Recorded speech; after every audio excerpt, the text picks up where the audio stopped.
প্রণবেশ সাধু ঘুম থেকে উঠেই দেখলেন মাথার কাছে একটা লোক হাসি হাসি মুখ করে বসে আছে। অন্য কেউ হলে হয়তো চেঁচিয়ে পাড়া মাথায় করত কিংবা পুলিশকে টেলিফোন করার জন্য সেন্টার টেবিল হাতড়াতো, কিন্তু প্রণবেশ সাধুর নামটা গাল ভারী হলেও মেজাজটা অত্যন্ত অমায়িক। কোনো কিছুতেই অধিক উত্তেজিত বা আনন্দিত অথবা যার পর নাই দুঃখিত হন না। ওই যাকে বলে একেবারেই দুঃখে শোনদ বিঘ্নমনা সুখে সুবিগত স্পৃহা। মাঝরাতে ঘুম থেকে উঠে পাশে অচেনা কাউকে বসে থাকতে দেখলে চা শরবত দিয়ে তাকে আপ্যায়ন করার রীতি নেই। তাই চোখে পড়া মাত্র ধরফর করে উঠে বসতে যাবেন, লোকটা বলল, সামলে কথা সামলে, এই বয়সে অত দৌড়ঝাঁপ করবেন না। তা তুমি বাপু কে? বিরক্ত হলেও ভদ্রতার মাত্রা অতিক্রম না করে বললেন সাধুবাবু।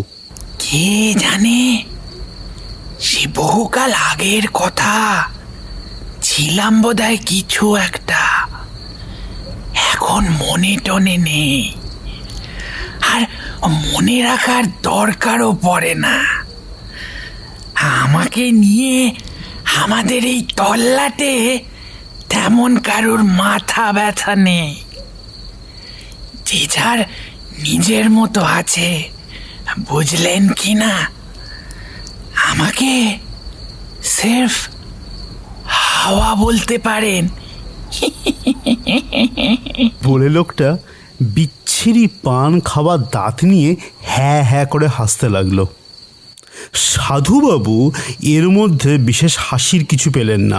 কথাটার মানেও যে বিশেষ বুঝলেন তা নয়, ওই বিশেষত এই তল্লাটের ব্যাপারটা। রীতিমতো বিরক্ত হয়ে বললেন, বিনা কারণে হাসছো কেন? হ্যাঁ হ্যাঁ, আমার এখানে কি দরকার? বিশেষত আমার বেডরুমে। এই তুমি তুমি চোর টোর নও তো? চোর চোর নও তো? আগে না কর্তা, কি যে বলেন! আমি একেবারে যাকে বলে কুলীন বামন। এই এই এই দেখেন, বইতে পুরো 1.5 হাত। কথায় বলে বৈত্যের দৈর্ঘ্য দেখে বামুনের ব্রহ্মতেজ বোঝা যায়। বলেই লোকটা আবার হ্যাঁ হ্যাঁ করে হাসতে লাগলো। মাঝরাত্রিরে এরকম বাজে রসিকতা সাধুবাবুর একেবারেই পছন্দ হলো না। বললেন, দেখো বাপু, ঠিকঠাক বলো তুমি কে, নয়তো কিন্তু কিন্তু যে কি করা উচিত নিতান্ত নিরীহ সাধুবাবু সেটা কিছুতেই ভেবে উঠতে পারলেন না। এই নয়তো কিন্তু বোধহয় একটু কাজ হলো। লোকটা নিতান্ত দুঃখী দুঃখী করে বলল, মাইরি বলছি, আমার পিতৃদত্ত নামটা আমার আজকাল একদম মনে পড়ে না। আসলে কেউ কাউকে নাম ধরে আমাদের তল্লাটে ডাকে না। আপনিও বছর কয়েক আমাদের তল্লাটে থেকে দেখুন, দেখবেন আপনার নাম ধাম বংশ পরিচয় সব গুলিয়ে যাচ্ছে। এই আমি খামোখা তোমাদের তল্লাটে গিয়ে থাকতে যাব কেন? আমি আমার পৈতৃক বাড়িতে আমার গিন্নি সমেত বেশ আছি। ও, আপনি এখনো বুঝতে পারেননি, তাই না? তুমি আমার বাড়িতে অনধিকার প্রবেশ করেছো জানো? আর মাঝ রাত্রিরে বিনা কারণে হেসে হেসে আমার হাড় ভাজা ভাজা করছো। এতে আর বোঝার কি আছে? এমনটা সকলের হয়। আমারও হয়েছিল জানেন, শরীরটা শুধু একটু হালকা লাগতো, আর বিশেষ কিছু তফাৎ তখন বুঝতে পারিনি। কখন বুঝলাম জানেন? যখন দেখলাম মানুষগুলো আস্তে আস্তে ঝাপসা থেকে ঝাপসাতর হয়ে যাচ্ছে, এবং সব আস্তে আস্তে কেমন মিলিয়ে যাচ্ছে। বউ বাচ্চা সব, আর নতুন লোক যাদের দেখতে পাচ্ছিলাম তারা স্পষ্ট থেকে আরো স্পষ্টতর হতে থাকলো। আসলে ভূতেদের নামে মিছেই নিন্দে মন্দ করে মানুষেরা। ভূতেরা তো আদতে মানুষদের দেখতেই পায় না। আর এই মানুষরা যেমন ভূত থেকে চমকে ওঠে, ভূতেরাও হঠাৎ করে কোনোভাবে মানুষকে দেখতে পেয়ে রীতিমতো খাবি খায়। এই থামো থামো, কি কি কি কি কি আবল তাবল বকছো তুমি? হ্যাঁ, তুমি বলছো আমি আমি আমি মরে গেছি? এই এই এই তা বলে এই নিজেকে চিমটি কেটে দেখতে যাবেন না যেন। প্রথম প্রথম চিমটি কাটলে ঠিকই লাগবে। যারা বলে মরে গেছি কিনা দেখতে নিজেকে চিমটি কেটে দেখা উচিত, তারা আস্ত নির্বোধ। আসলে অনেক দিনের অভ্যাস তো ওগুলো, সহজে যাবে না। শরীর বোধটাও আস্তে আস্তে যাবে। যত সব ঠপবাজি, বিশ্বাস করি না, একদম বিশ্বাস করি না। আচ্ছা, আপনি আপনি এক কাজ করেন, বরং দুধ কা দুধ পানি কা পানি হয়ে যাবে। ওই যে ওই জানলার করাতগুলো, ওগুলো আমি খুলে আনছি। আপনি ওই পথে দোতলা থেকে গিয়ে সোজা ঝাঁপ দিয়ে দিন। মাটিতে পড়লে একটু লাগবে, আসলে অনেক দিনের অভ্যাস তো। কিন্তু দেখবেন আদতে কিন্তু একটুও লাগেনি। গটগট করে আবার দেওয়াল বেয়ে উঠে এই জানলার পথ ধরে ঘরে চলে আসবেন। না না না, ওসব আমি পারবো না। মরে গেছি এই প্রমাণ করতে গিয়ে বেঘরে প্রাণটা খোয়াই আর কি। হ্যাঁ, এইবার সাধুবাবু একটু ভয় পেয়েছেন, বিশেষত জানলার লোহার গরাদটা এই বেয়াক্কেলে লোকটা কি করে খুলে আনলো সে কথা ভেবে। আপনার দেখছি সময় লাগবে। এই এই এই দেখুন, এই দেখুন, আমি আমি আমি করে দেখাচ্ছি।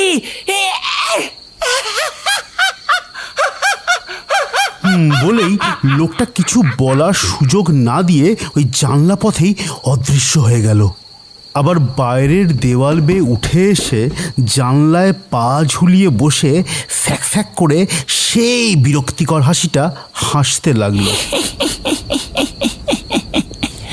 এবার বলুন কথা, বেঁচে থাকাকালীন আমার মতো অশরীরীদের কোনোদিন দেখতে পেয়েছেন? তাহলেই বলুন, আপনি বেঁচে আছেন না মরে গেছেন?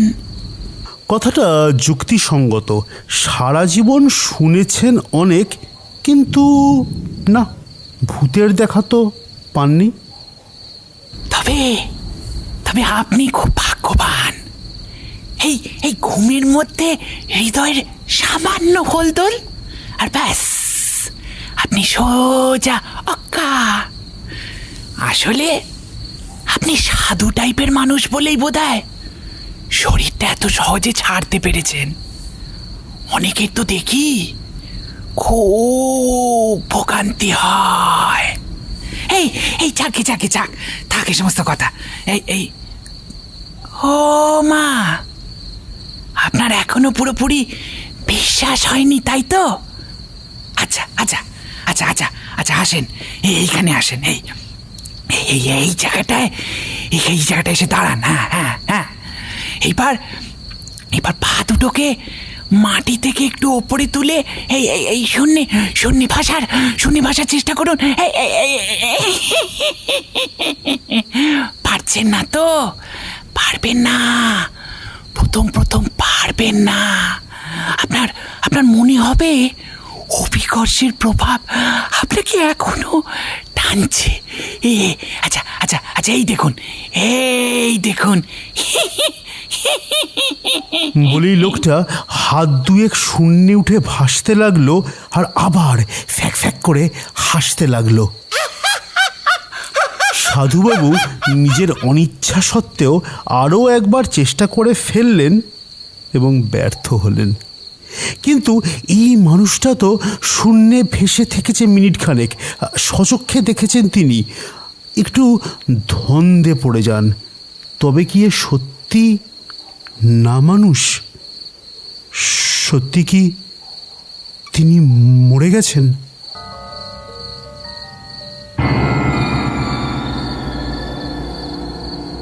কি বিশ্বাস হলো?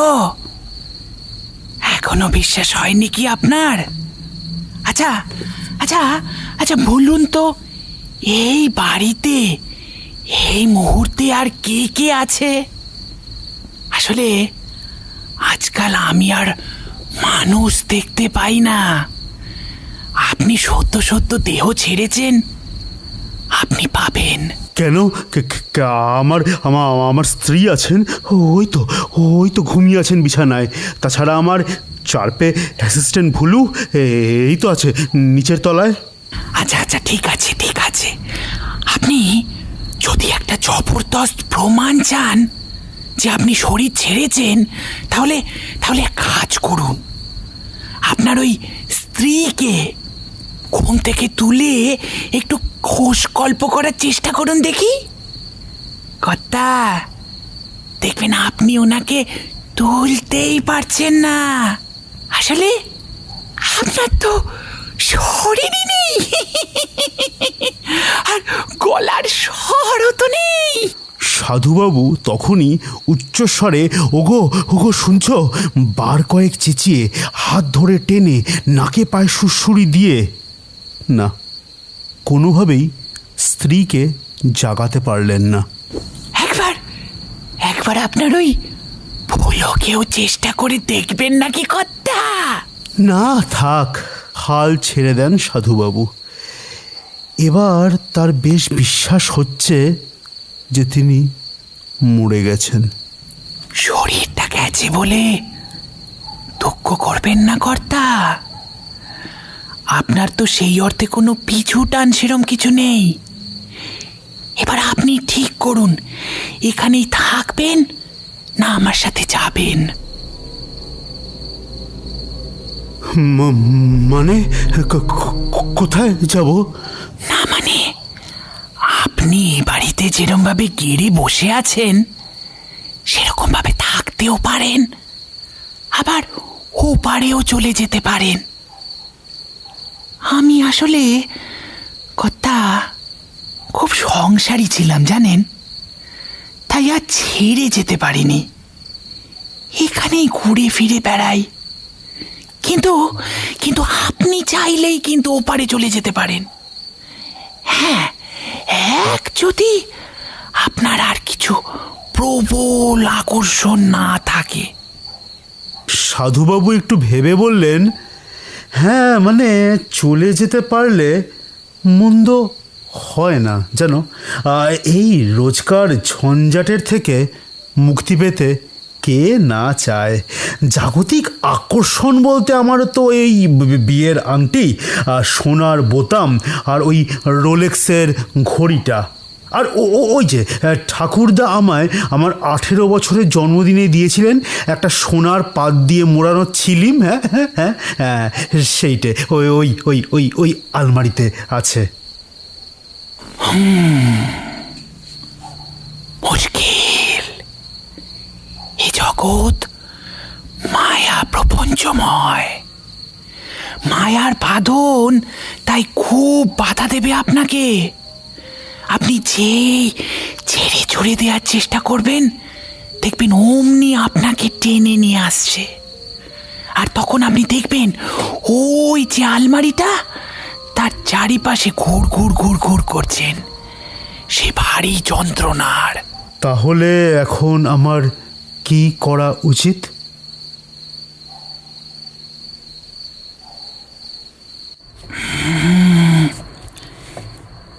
কি যে করবেন সেটাই তো বুঝতে পারছি না। টান মেরে যে কোথাও গিয়ে ফেলে আসবেন তারও তো জো নেই। সেখানেই আপনার অশরীরটা ঘুর ঘুর ঘুর ঘুর ঘুর ঘুর ঘুর ঘুর করবে। আপনি এক কাজ করেন, ওইগুলো সব আমায় দিয়ে দিন। আমার শরীর তো এই জাগতিক ফাঁদে আটকা পড়েই আছে। আমি বরং দূরে কোথাও গিয়ে এগুলো ফেলে আসি। আপদগুলোর হদিশ না পেলে দেখবেন মায়া কাটাতে আপনার সুবিধা হচ্ছে। সাধুবাবু খানিক ভেবে দেখলেন আইডিয়াটা মন্দ না। আংটি, বোতাম, ঘড়ি আর ঠাকুরদার ছিলিম তিনি আলমারি খুলে বের করে লোকটার হাতে তুলে দিলেন। দিতে মনটা বেশ হালকা আর প্রসন্ন হয়ে উঠল। যাক, আর কোনো পিছুটান রইল না। নিয়ে নাও বাপু, নিয়ে নাও, অনেক উপকার করলে। এবার মনে হচ্ছে হাত পা ছড়িয়ে বড় পারে যেতে পারবো। এইবার শুয়ে পড়ুন, শুয়ে শুয়ে চেষ্টা করুন। অনেক সময় তৎক্ষণাৎ কিন্তু কিছু হয় না, দু একদিন সময় লাগে। এই দুদিনে দেখবেন অনেক রকম জাগতিক বাধা এসে আপনার পথ আরোধ করছে। দেখবেন আপনার স্ত্রী ঘটি ঘটি চোখের জল ফেলছে, আপনার বোতাম ঘড়ি চুরি হয়ে গেছে আর তার অকাট্য প্রমাণ দাখিল করছে। ওসব নিয়ে একদম ঘাবড়াবেন না কর্তা। আপনি ঠান মেরে বসে থাকুন। আপনাকে কিন্তু মুক্তি পেতেই হবে, মুক্তি পেতেই হবে, মুক্তি পেতেই হবে কর্তা, মুক্তি পেতেই হবে। বলেই লোকটা শুরুত করে জানলা পথে অদৃশ্য হয়ে গেল।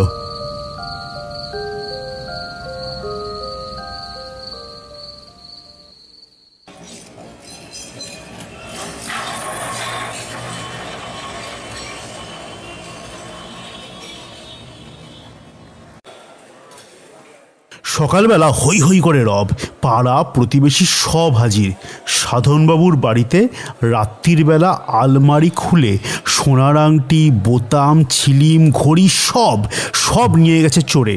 সঙ্গে একটা চিঠি রেখে গেছে। সাধুবাবু, এখনো আপনি না মরলেও অচিরে কিন্তু একদিন আপনাকে শরীর ছাড়তেই হবে।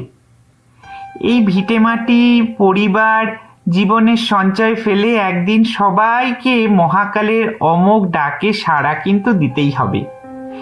এই আপনারা ভদ্রলোকেরা কি কহেন না, in the long run we all are dead, সেই আর কি। হঠাৎ করে যেদিন সময় আসবে আপনার রাজার মতো আপনার সমন নিয়ে, তখন এই মায়াগুলো বড় আটকাবে আপনাকে মুক্তির পথে। তাই এই আপনার মুক্তির পথটা সুগম করতেই এই জিনিস কটা নিয়ে গেলাম। গ্রন্থিগুলোকে ওই ছিন্ন করে গেলাম। আসলে আমরা না বংশ পরম্পরায় চোর। তাই ওই দেয়াল থেকে লাফ দেওয়া, দেয়াল বেয়ে ওঠা, ওই সমস্ত কিছু আমার ভালোই জানা আছে। আর আমার পিসি, তিনি ছিলেন এক ডাকিনী, মানে ওই আজকের দিনে যাদের ডাইনি বলে আর কি। তার কাছ থেকেই শূন্যে ভেসে দৃষ্টি বিভ্রম তৈরি করার কৌশলটা শিখেছিলাম। আর ওই বেড সাইডের টেবিলের ওপর ওই ঘুমের ওষুধ কৌটোটা দেখেই বুঝেছিলাম যে আজ রাত্রিরে আপনার স্ত্রীকে হাজার ডাকলেও উনি আর উঠছেন না। আর ওই জানলার গরদ সেইটা কেটেই ওই পথ দিয়ে ঢুকেছিলাম। ভালোবাসা নেবেন, আপনার অনুগত সির্ফ হাওয়া। সাধুবাবুর স্ত্রী শেফালি বরকে সাপ সাপান্ত করে বাড়ি মাথায় করছে। শেষমেশ বুড়ো বয়সে তোমার একই প্রতিদ্বন্দ্ব গো। নিজের হাতে একটা ছিচকে চোরের হাতে সোনার আংটি বোতাম সব তুলে দিলে আমার কি হবে গো? এ কার সাথে বিয়ে করলাম গো? কার হাতে পড়লাম গো? আমার কি হবে ভগবান? আমার কি? পাড়া প্রতিবেশীর মতামত, বউয়ের ধাতানি অনেকক্ষণ ধরে বসে ভ্যাবলাকান্তের মতো শুনে বাথরুমে ঢুকলেন সাধুবাবু। দরজাটা লক করে দিয়ে চট করে একবার শূন্যে ভাসার চেষ্টা করলেন, ব্যর্থ হলেন। হ্যাঁ হ্যাঁ, হবে হবে, লোকটা তো বলেই গেছে এরকম বাধা বিপত্তি আসবে মুক্তির পথে। বাইরে যা চিৎকার চেঁচামেচি হচ্ছে এসবই তার মানসিক বিভ্রম। এগুলোতে বিশ্বাস করেছেন কি ঠকেছেন? ওই লোকটার মতোই আটকে যাবেন তাহলে। In the long run we are all dead. In the long run we are all dead. হ্যাঁ, ভীষণ ভীষণ ঠিক কথা। আসলে তার শরীর ছাড়া হয়ে গেছে কাল রাত্রিরেই। এ ব্যাপারে স্থির নিশ্চিত সাধুবাবু। নিজেকে চিমটি কেটে দেখলেন। হ্যাঁ হ্যাঁ হ্যাঁ হ্যাঁ, এখন অনেকটা কম লাগছে। আর একটা ব্যাপারও তো সত্যি, এই পাড়া প্রতিবেশী স্ত্রী এদের সবাইকে কিন্তু ঝাপসা দেখতে শুরু করে দিয়েছেন তিনি। আর সব থেকে ভালো ব্যাপার, ওই ঘড়ি আংটির মায়া ত্যাগ করতে পেরে তার শরীর ও মন দুটোই বেশ ফুরফুরে হালকা লাগছে। না, শূন্যে ভাসতে পারার আর দেরি নেই। সাধুবাবু চেষ্টা করতে লাগলেন। শুনছিলেন সর্বাণু সান্যালের লেখা মুক্তি। পাঠ এবং সাধুবাবুর চরিত্রে আমি অভিষেক, সাধুবাবুর স্ত্রী জয়া মৈত্র, আর চোরের ভূমিকায় অমর্ত্য রয়চৌধুরী।